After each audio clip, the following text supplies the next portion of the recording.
कर रहा हूँ श्री अशोक गौतम जी से, वो मंच पर आए और जोरदार तालियां उनके लिए बजाएंगे। आप सभी लोग और हम सबका उपासक उपासिका जो उपस्थित हुए हैं उनका मार्गदर्शन करेंगे अशोक कुमार गौतम जी। तालियों की आवाज नहीं आई है, मंच तक भी नहीं आई, मेरे खाना तक नहीं आई है, शायद उनको तो नहीं आ पाएंगी। खाना तैयार है, इनके बाद में खाना शुरू कर देंगे, फिर 2 मिनट की बात और है, 5 मिनट दे दीजिए। Thank you.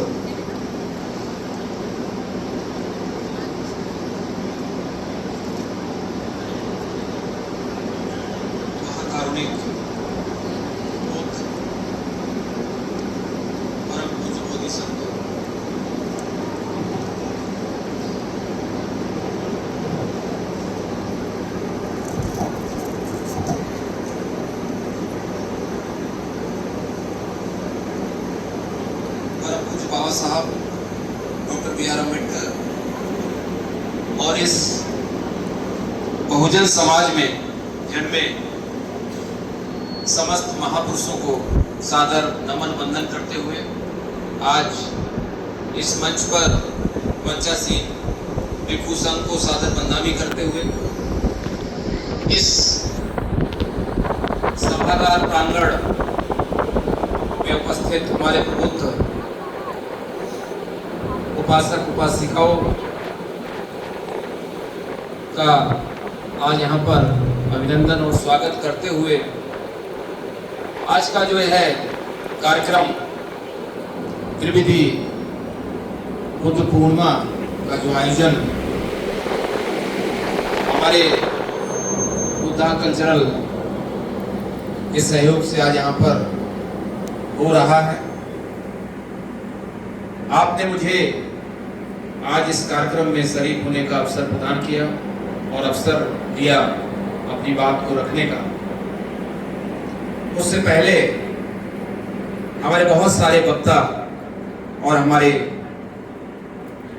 जो मंच पर मंचासीन हैं गायक मंडली, इन्होंने तथागत महामानव गौतम बुद्ध के जीवन दर्शन के बारे में,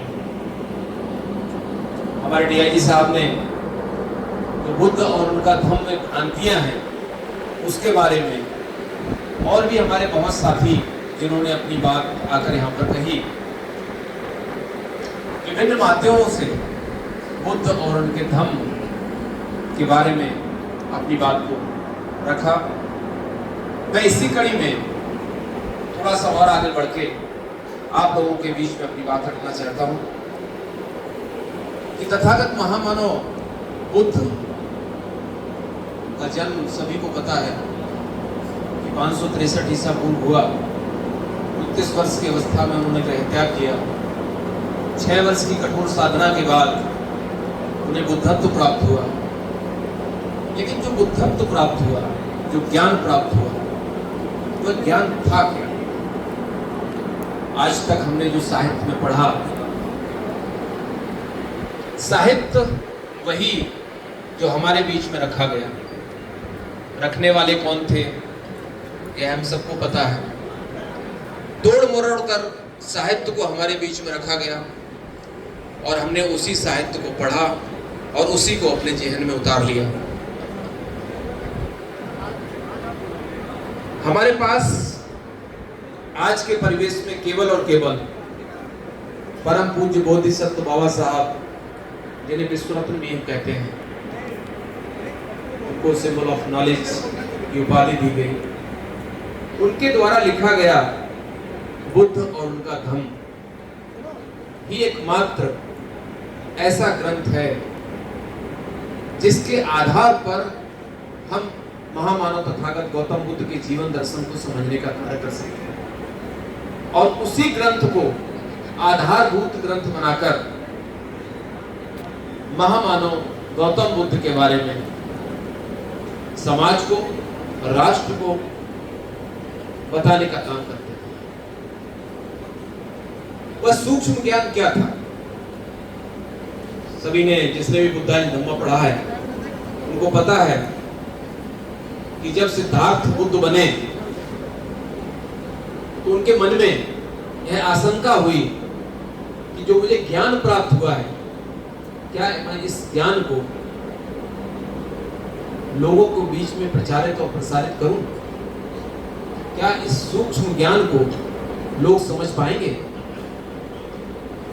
क्या वह समाज जो आज तक परंपराओं में बंधा हुआ है, परंपराओं से निर्विहित हो रहा है, उसकी सारी की सारी दिनचर्या किसी न किसी आडंबरवाद पर आधारित है, क्या वह हमारे सूक्ष्म ज्ञान पर भरोसा कर पाएंगे?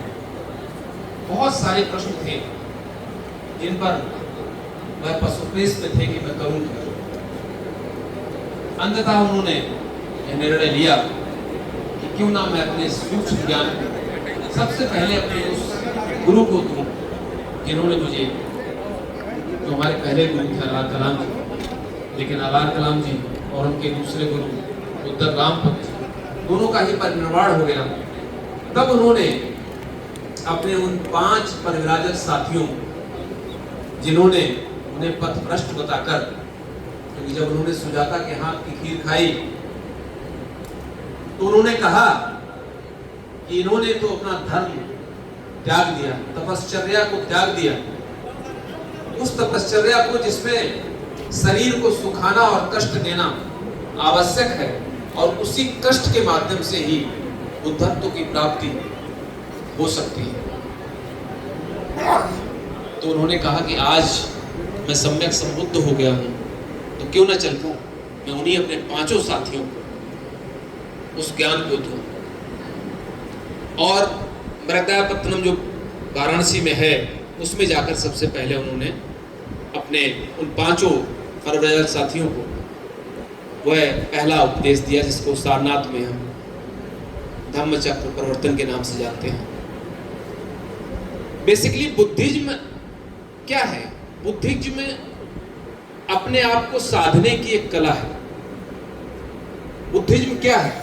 जो आज हम लोग जब स्टार्टिंग में यहाँ पर आए तो हमारे आर के देव साहब ने विपस्सना कराई, और उस विपस्सना के माध्यम से उन्होंने कहा कि ध्यान में उतर जाओ, अपने अंतरतम में उतर जाओ, स्वयं को पहचानने की कला, स्वयं को पहचान लेना ही बुद्धिज्म है। इसके अलावा बुद्धिज्म कुछ नहीं है। जब आप स्वयं को पहचानेंगे तो आप के अंदर पंचशील, जो बुद्ध का पंचशील है, वो अपने आप प्रभावी हो जाएगा। बुद्ध की पारमिताएं, बुद्ध का आर्य अष्टांगिक मार्ग, वो अपने आप फलीभूत होता हुआ दिखाई देगा जब आप अंतरतम में उतरेंगे।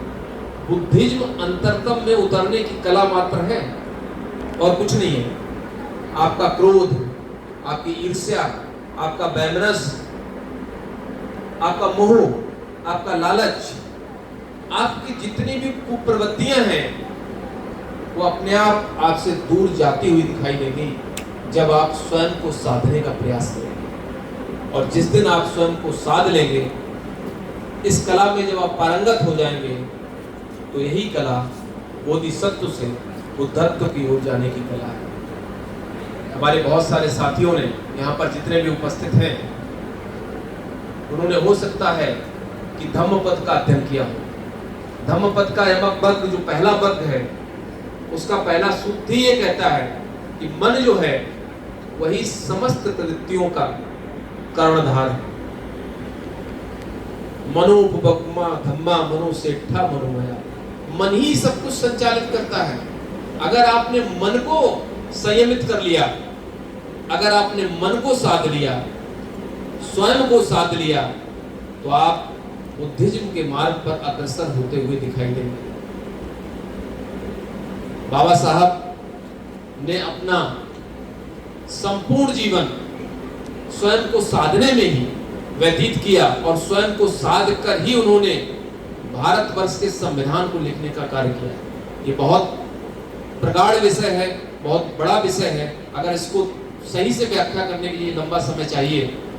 जैसे याजी साहब ने बताया कि जो भारत का संविधान है, कॉन्स्टिट्यूशन ऑफ इंडिया है, उस कॉन्स्टिट्यूशन ऑफ इंडिया की प्रीएम्बल से लेकर बाकी चाहे फंडामेंटल राइट्स हो, फंडामेंटल ड्यूटीज हो, state principles of state policies हो, आप कुछ भी उठा के देखेंगे, कुछ भी उठा के देखेंगे, आप कहीं तक आपकी दृष्टि जाएगी तो आपको बाबा साहब के ऊपर सीधा और सीधा महामानव तथागत गौतम बुद्ध का प्रभाव नजर आएगा।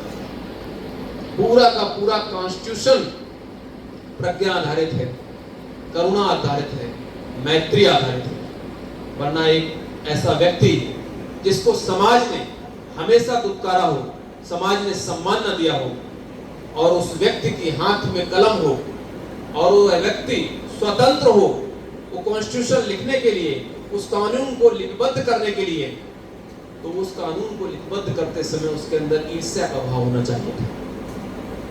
वह चाहता, बाबा साहब अगर चाहते तो कौन रोकता उनको। उस समय ड्राफ्टिंग कमेटी के चेयरपर्सन थे वो, और उस समय जो उनकी स्थिति थी वह उस लेवल पर थे कि उनका विरोध करने का साहस, जिसने भी ड्राफ्टिंग कमेटी के मिनट्स और ड्राफ्टिंग कमेटी की जो उस समय डिबेट्स हैं उनको देखा होगा, अभी भी सारी नेट पर अवेलेबल हैं, तो वो समझ सकते हैं कि बाबा साहब को रोकने का साहस उस समय किसी के अंदर नहीं था।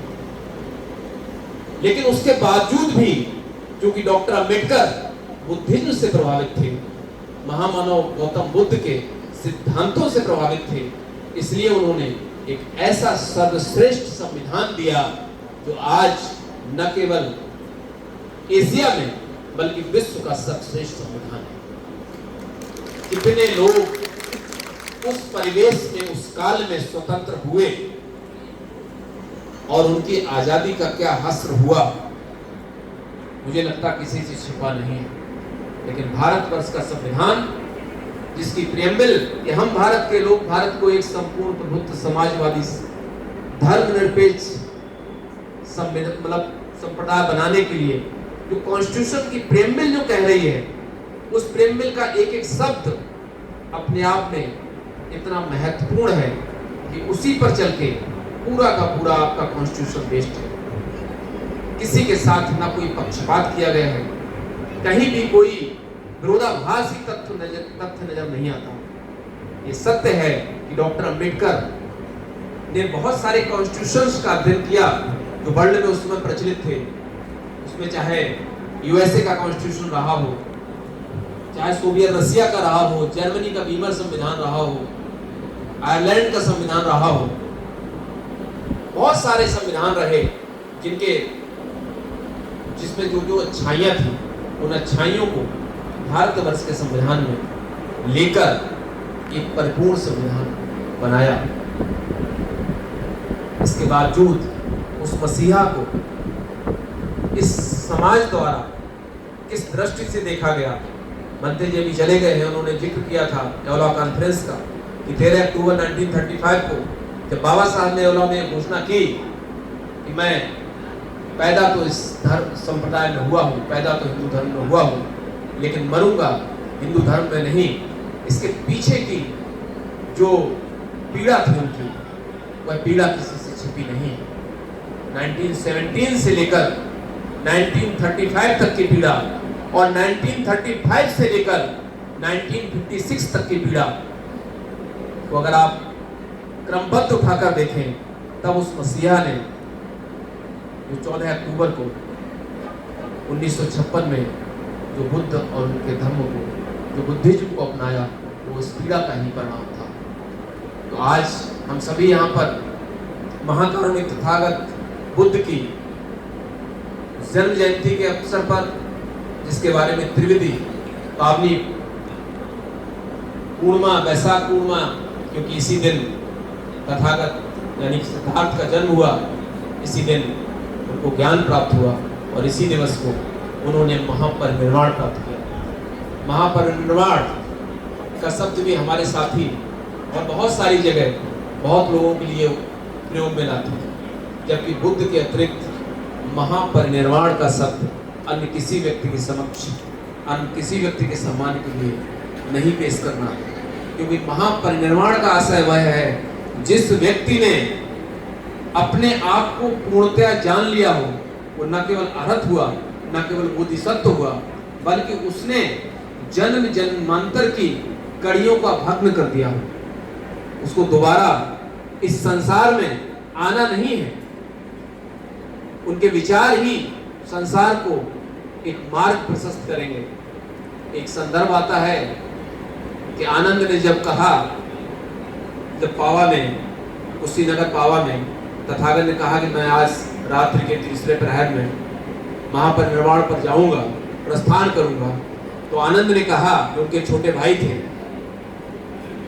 कहा कि हे भगवान, क्यों नहीं आप जन समुदाय के हित के लिए अभी और कुछ वर्ष तक अपना धर्मोपदेश दे सकते हैं, क्योंकि बुद्ध 1935 मतलब 35 वर्ष की अवस्था के बाद लगातार 45 वर्षों तक धम्म देशनाएं दे चुके थे। तो उन्होंने कहा, तथागत ने कहा कि हे आनंद, मैंने जो कुछ आज तक इस संसार को, इस समाज को दिया है, वह धम्म ही तुम्हारा आगामी पथ प्रदर्शित करेगा। मैं आज 80 वर्ष का हो गया हूँ और हमारी अवस्था बहुत लंबे समय तक धम्मोपदेश की नहीं है, लेकिन आप किसी को यह नहीं समझना है कि तथागत के जाने के बाद तथागत का मार्ग प्रशस्त कौन करेगा, तथागत का मार्ग धर्म, जो धम्म है, प्रशस्त करेगा। धर्म और धम्म ये भी एक भ्रांति है, ये भी एक बड़ी भ्रांति है कि हमारे लोग भी अक्सर धम्म को धर्म में परिवर्तित करते हुए नजर आते हैं, जबकि धम्म बहुत क्लियर कहा गया, बाबा साहब ने कहा धम्म नैतिकता है। धम्म में आडंबरवाद का भाव है, धर्म में असमानता का भाव है, जबकि धर्म में ये सारी चीजें पाई जाती हैं। धर्म आडंबरवादी है, धर्म में असमानता है, धर्म में नैतिकता नहीं है, जबकि धम्म का दूसरा नाम ही नैतिकता है। तो मैं आज इस पावन अवसर पर आप लोगों के मध्य यही कहना चाहूंगा कि जो तथागत महामानव का संदेश है, जो प्रज्ञा, करुणा, मैत्री की विचारधारा है, जब हमारे अंदर प्रज्ञा होगी, जब हम ज्ञानवान होंगे, ज्ञानवान होना, शिक्षा ग्रहण करना और प्रज्ञावान होना, दोनों में बड़ा अंतर है। प्रज्ञा का मतलब ये होता है जब आप पढ़ाई करने के उपरांत, पुस्तकों का अध्ययन करने के उपरांत, समाज का अध्ययन करने के उपरांत आपके अंदर अपनी विचारधारा, आपके अंदर से एक नया सोर्स ऑफ रिसर्च जब डेवलप होता है, तो आप उसको प्रज्ञा कह सकते हैं, क्योंकि वो आपकी अपनी विचारधारा है, वो आपके अंदर से प्रस्फुटित हो रही है, उसका ओरिजिन कोई और नहीं, उसका एपिसेंटर आप स्वयं हैं। तो वह प्रज्ञा जब आपके अंदर से प्रस्फुटित होगी, निकलेगी, तो उसके बाद फिर आपके अंदर करुणा का भाव होगा। करुणा का भाव क्या है? प्राणी समुदाय के प्रति करुणा, व्यक्ति के प्रति करुणा, जन समुदाय उस पर समझ आ जाता है, और उसी का प्रसारित रूप, उसका और बड़ा रूप वो है मैत्री। प्रज्ञा, करुणा और मैत्री, मैत्री की विचारधारा जो है वो बुद्धिज्म की थीम है, थीम जिसको हम थीम कह सकते हैं, थीम ऑफ द बुद्धिज्म, वो मैत्री है। अगर हम यहाँ बैठे हुए हैं और हमारे अंदर मैत्री है, कहते हैं, आप लोगों ने भी सुना होगा कि जब श्रावस्ती की गंधकुटी में तथागत बैठते थे तो उनकी मैत्री की भावना कोसों, मीलों तक संचरित होती थी, और उस मीलों की परिधि में न केवल प्राणी, न केवल व्यक्ति, बल्कि प्राणी समुदाय जिसमें शेर, चीते, अन्य जंगली जानवर भी जब उस मैत्री की परिधि में आते थे तो वह वहां पर शांत हो जाते थे, और उस जगह पर बैठ के बाकायदा, इसलिए कहते हैं कि तथागत के शरीर से एक नैसर्गिक गंध प्रसारित होती थी। वो गंध, उस गंध से लोग जो भी, वो मैत्री की गंध थी, कोई और गंध नहीं थी, वो मैत्री की भावना थी। जब मैत्री की भावना से आप किसी को निहारते हैं, किसी को देखते हैं, तो अगर वह आपका शत्रु भी है तो आपके खिलाफ उसके मन में जो भी विचार उत्पन्न हो रहे होते हैं वो विचार शांत हो जाते हैं। तो जब हमारे अंदर मैत्री की विचारधारा, मैत्री प्रगाढ़ होती है, तभी हम बुद्धिज्म को साकार रूप में ले जाते हुए प्रतीत होते हैं। तो आज के इस अवसर पर आप लोगों ने मेरी बात को बहुत ध्यान से सुना। मैं बहुत बहुत साधुवाद देता हूँ आज इस आयोजक मंडल को, क्योंकि भोजन का समय हो चुका है और अधिकतर लोग भोजन की तरफ अग्रसर हैं। तो मैं इन्हीं बातों के साथ मैं पुनः आयोजक मंडल को साधुवाद देते हुए और महाकारुणिक तथागत बुद्ध की त्रिविध पावनी पूर्णिमा के अवसर पर आप सभी के लिए बहुत सारी मंगल कामनाएं ज्ञापित करते हुए अपनी वाणी को विराम देता हूँ। सभी को मैत्री पूर्ण नमो बुद्धाय। जय हिंद। बहुत